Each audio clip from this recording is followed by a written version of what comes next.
We're back. They're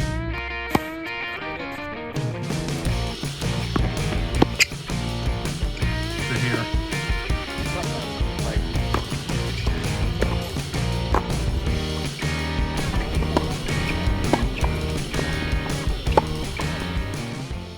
It is 6:22 a.m. I did not get the world's best rest last night. Fortunately for me, it's not insanely hot, so the practice was not that physical. We got about an hour and a half drive up to the courts for Coach Ruan, the GOAT. The GOAT. I will see you on the courts.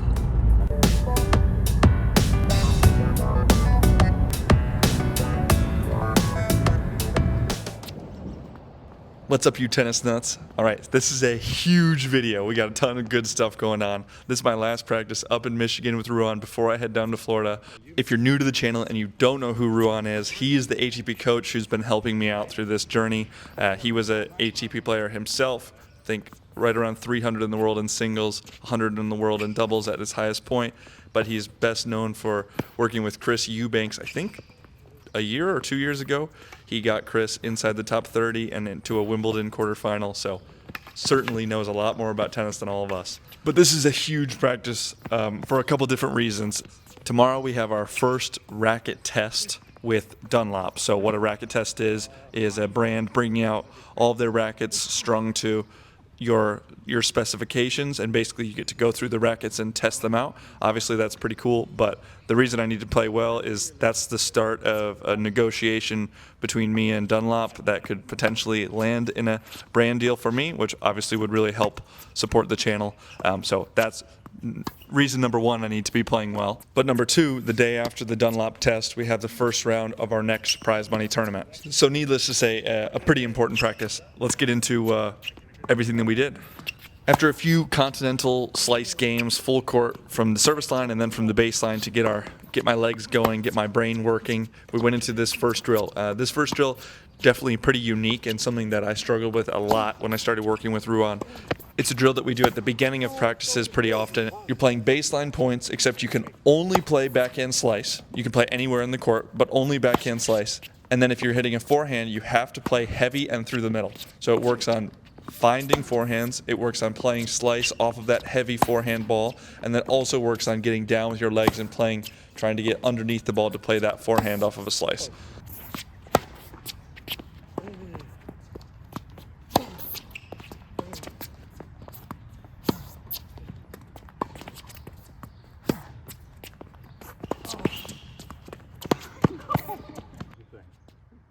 From there, we're going on to another point play game. As we get closer to tournaments, Ruan really adjusts the practice to, while we're still working on things, almost all the drills have a point or competitive structure. But this drill is backhand slice cross court, and then whenever one person feels comfortable, they can come to the net, they have to approach cross court, and the point's open. Again, working on the backhand slice, but more than anything, this drill, at least what Ruan's explained to me, is about reading the game. When's the right time to come forward? Whoops, I approached down the line. That is not correct, and Ruan passed me anyways, so. But yeah, reading, when is the right time to come forward?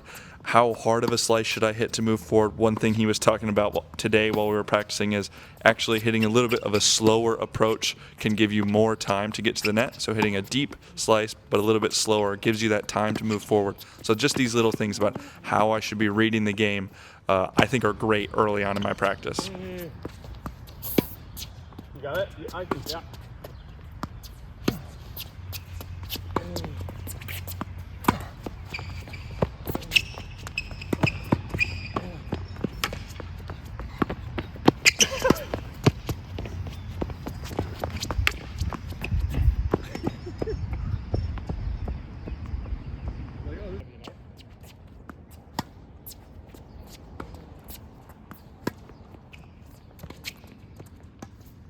Very good. Wow. Pace, I'm fast. All right, we're on to our next drill, and this is one of the biggest things that him and I have been working on in each practice. Let's listen to what he has to say. Getting weight through it, depending on my ball. Sometimes you won't be able to do it. Okay. But that's the main purpose of the goal on different types of balls. Okay. Into the shot. Okay. So it's a really simple rally drill. I'm looking to hit mostly forehands into the deuce corner, but it's all about getting my body in the right position so I can be moving forward into the ball. If that's short, obviously that means moving up and transitioning through the shot, but even more what we've been working on is getting back behind the ball so my weight can go forward as I'm hitting. And it sounds simple, but I really struggle to do this and not overhit. You're getting weight forward. Always remember, when you're getting weight forward, there's going to be more on the ball. Easier. I'm just happy You don't to need to find swing. somebody to play with. You can still be fast on contact, but you don't always need the big swing. Okay.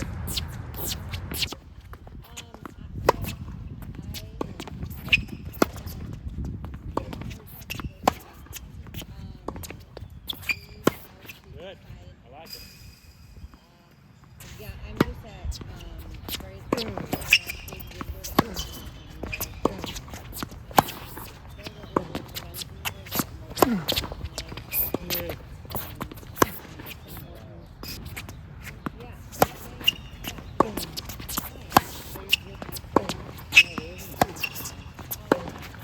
That's better.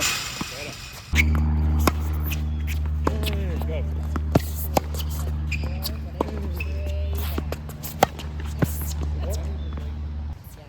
Okay, getting it right. And towards the end of that drill, when I was able to find the right combination of moving forward and not trying to overswing, I started to feel like really good quality and tons of control on the ball. So definitely going to try to take that with me into our upcoming events and practices, except for that shot, of course. The plan was to go into more baseline points and points with serves after this, but it started to rain, so we really only had a few options to practice without getting seriously injured, which was doing some specific feeding work, which I actually thought was pretty interesting because it really shows off exactly what he wants me to do on each ball. So we went through a couple of drop shots. I think this was more just for fun because I really couldn't move on the court at this point. But after the drop shots, we went through three variations or a few variations of short forehands. So the forehand off to the deuce side, and then forehands through the middle of the court, and then forehand inside out. And just working on the different footwork pattern to get up to the ball, and then also how I should be moving through the shot.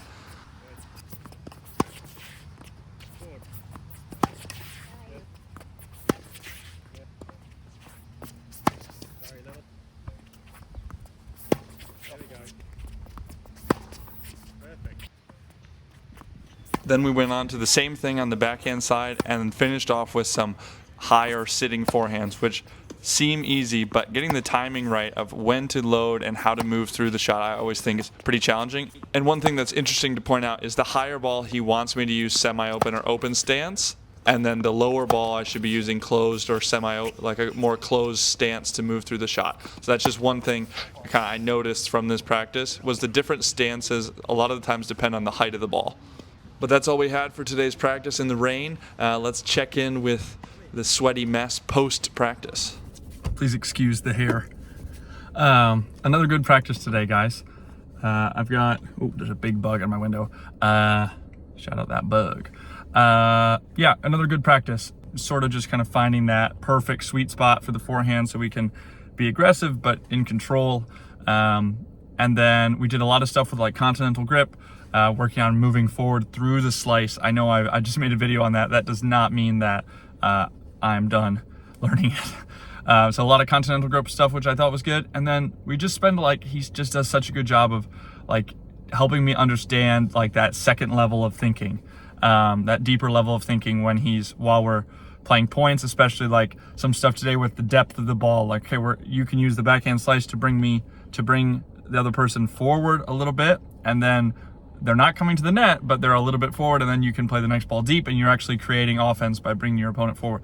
I know that seems maybe common knowledge, not common knowledge to me, and definitely not something I was comfortable to do before.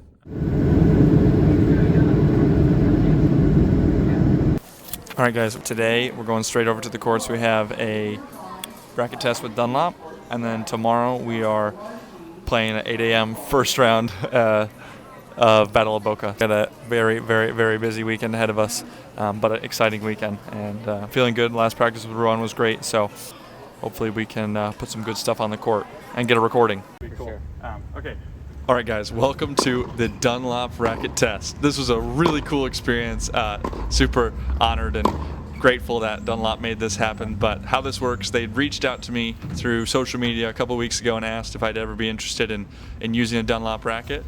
Then they set me up with this legend right here, Jack from Dunlop. He's a rep down in the Delray Beach area, Florida area. So I gave him the specs of what I like in the rackets, what tension, what rackets I currently use, and he brought, I think, 6 or 7 different rackets. I'll put the details here on the screen for the ones that I tested out, and basically just went through my very first experience in a professional racket test. So going into this, I really had no idea how do you test rackets. Is there a professional way? Are they going to know that I'm a newbie to this whole thing? But it's really just up to you. So how I did it, just to get a good feel for the rackets, was I spent maybe 5 or 10 minutes with each racket on their own. And then to really get a good comparison, I'd go through some different drills: forehands cross court, backhands cross court, volleys, serves, and spend maybe 2 minutes with each racket, but kind of rotate quickly through them just so I can get the different feels. And for someone like me who doesn't really know that much about racket specifics, it's more based just on what coaches have recommended to me and what I can learn about the rackets. This process was pretty interesting. He was telling me about where the weight is located in each racket, what each racket is made specifically for, and then how I could customize the racket, with different weights, different string patterns to kind of suit my game.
And of course, we do have a tournament tomorrow, so like a good responsible tennis player, I went back and used my Babolat to finish off for like the last 15 minutes. But big thank you to Dunlop and to Jack for making this possible. Hopefully we can come to an agreement and I can get on the Dunlop team. That'll be pretty cool. But I will keep you guys updated, and I'll see you in the morning, first round.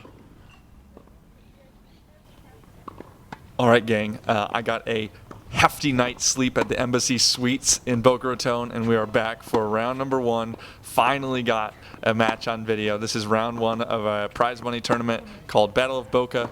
It's in Boca Raton, Florida at the Rick Macy Tennis Center. They have them every weekend. It's been what I've primarily played the first couple months of this process. Big draws, lots of junior and college players. Everybody competes pretty hard, and I think the winner is maybe $2,500, but you got to win like 7 rounds over the course of 3 days. So basically Ruan has me play these as like a way to toughen me up, get my match fitness back. It's 8 a.m. but it's 90,000 degrees, and you play multiple matches in a day, so it's a great way to find your fitness, find your match toughness. And let's get in here to our first round match. All right, so our first round of this event, we're playing against an international junior player, Yong Chao He Wang.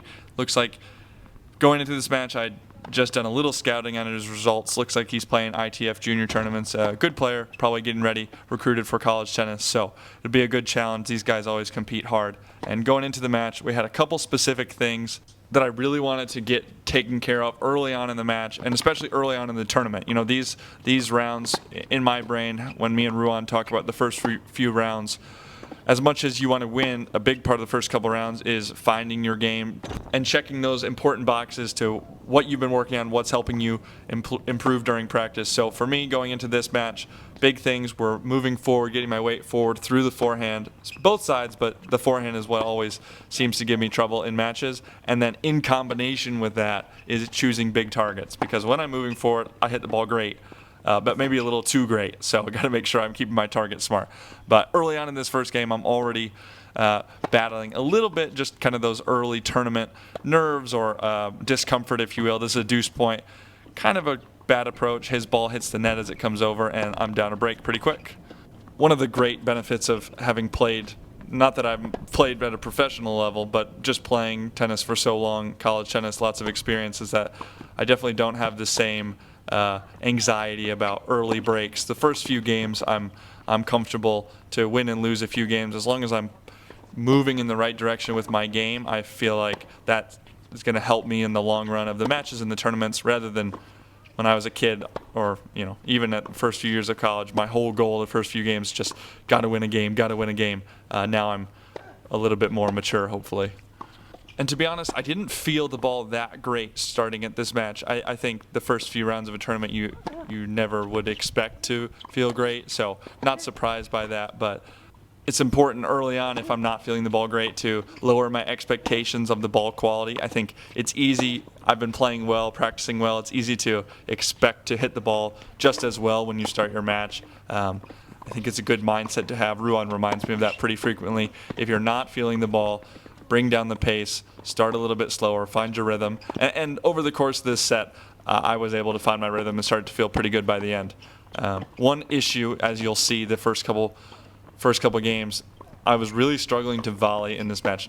Who knows what causes this stuff? I can volley well for 10 years, and then you go into a match, and one day you just have no control of the ball at the net, and that's just how I felt today. All of a sudden, I have no feel with my hands, no idea where the ball's going off my racket, and that's just what you got to deal with when you get on court for matches. But you will enjoy me missing a lot of volleys in this set and making my life way harder than it should have been.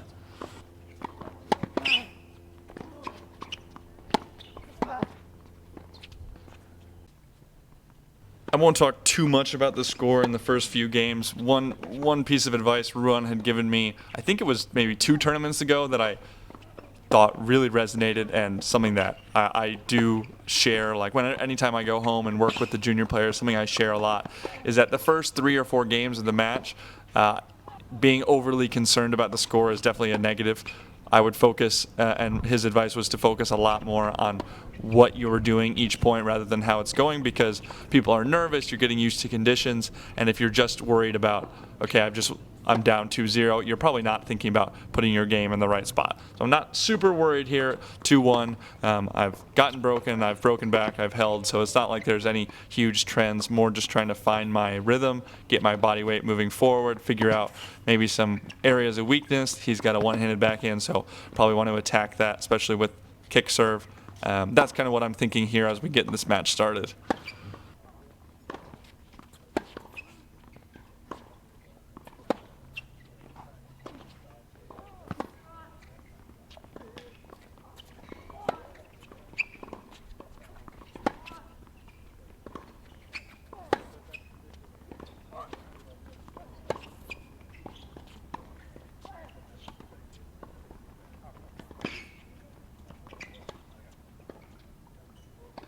Really good high quality point, just absolutely infuriating miss. Give myself a little forehead smack. But throughout this first set, you'll see a lot of times I was up in games, up breaks, and just kind of like handing or passing back the lead. I think that's one of those things that I might chalk up to needing more match experience. Not match experience, getting more match fit, match ready, because those mistakes are more mental. I think losing focus, I think anytime you're getting up, it's easy to sort of relax, and getting back into matches, you realize, okay, I got to stay focused as long as possible, and when those dips do come, I have to shorten them. I've heard a lot of people talk about Djokovic, not that he doesn't have dips, but those dips are maybe 1 point. You'll see throughout that my dips here are more like games, and that's still something that me and Ruan are working on, and that's just, I think, a big part of getting back into tournaments.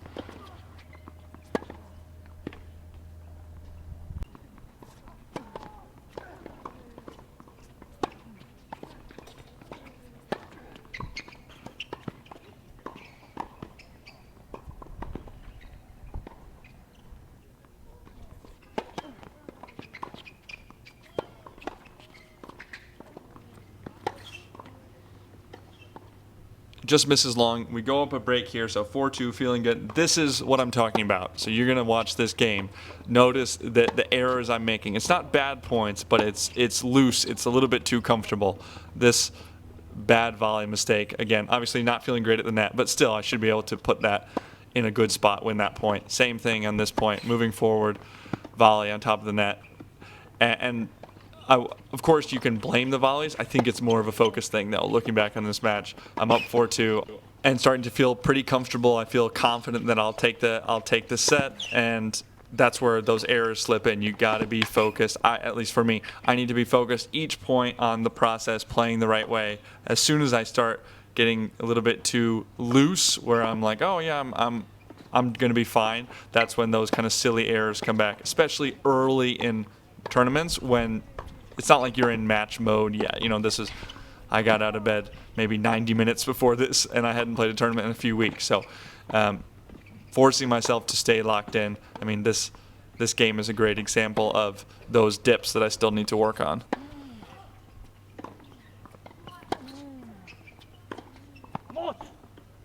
And there's the margin issue right there.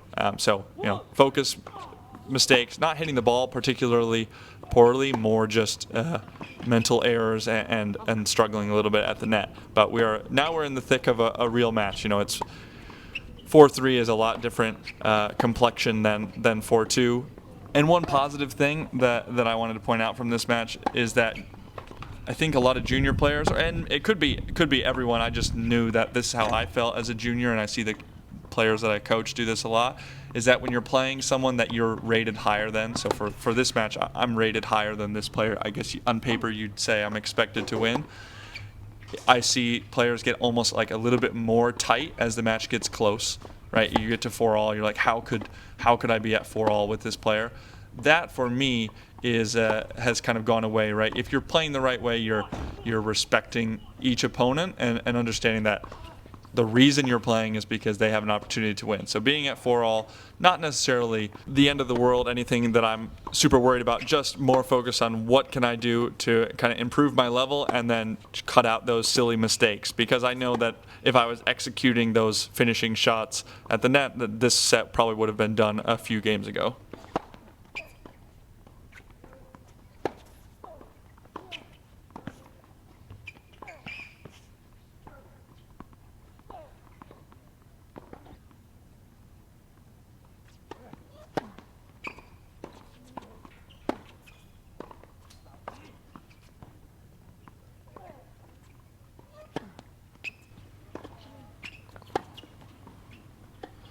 But a couple of loose forehand errors, all of a sudden I'm down break point. You know, I've gone from 4-2 up to 4-2 up serving to 4-all down break point, and a double fault. All of a sudden I'm down 5-4. He's going to serve for the set.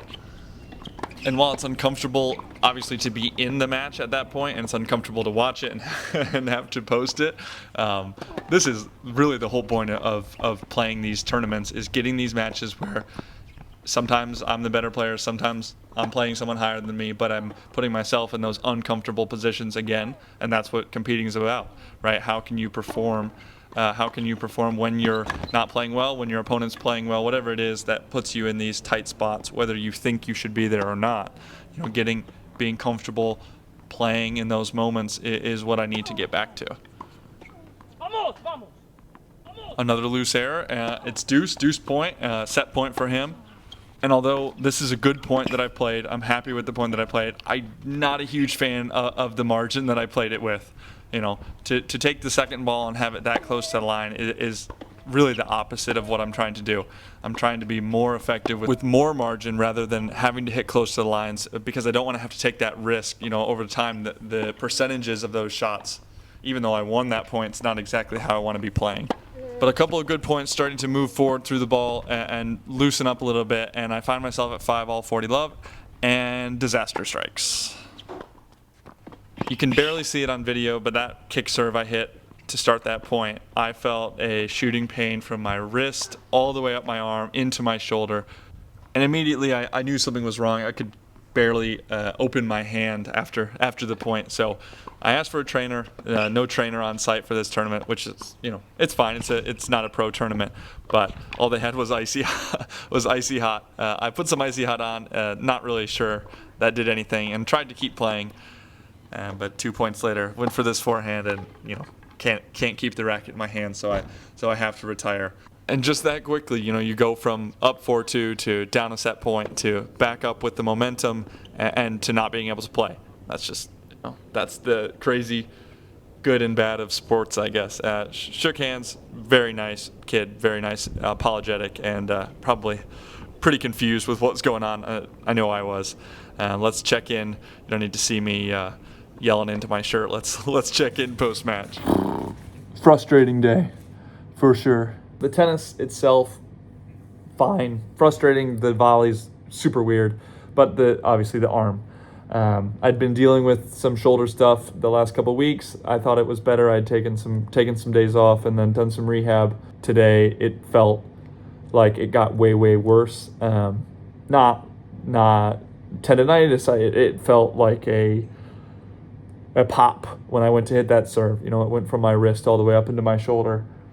So I've got no idea what's going on. Ruan's got me set up to see a physio on Monday. So I'll stay here in Florida and then meet with him. And hopefully he can help me kind of diagnose what the problem is and what I need to do, what the next best step is. So for now, just rest and hope. And you know, we've got a lot of big stuff coming up. We got a trip to Chicago to train with Ruan. Then we're going to Asia for training and some brand stuff. All of that I need to be able to play for. So, you know, hopefully it's not too serious. That way I can take care of all that stuff. But thanks for watching. Glad we got this on video. Glad we got some match footage on video. And hopefully it's not too long before we do this again.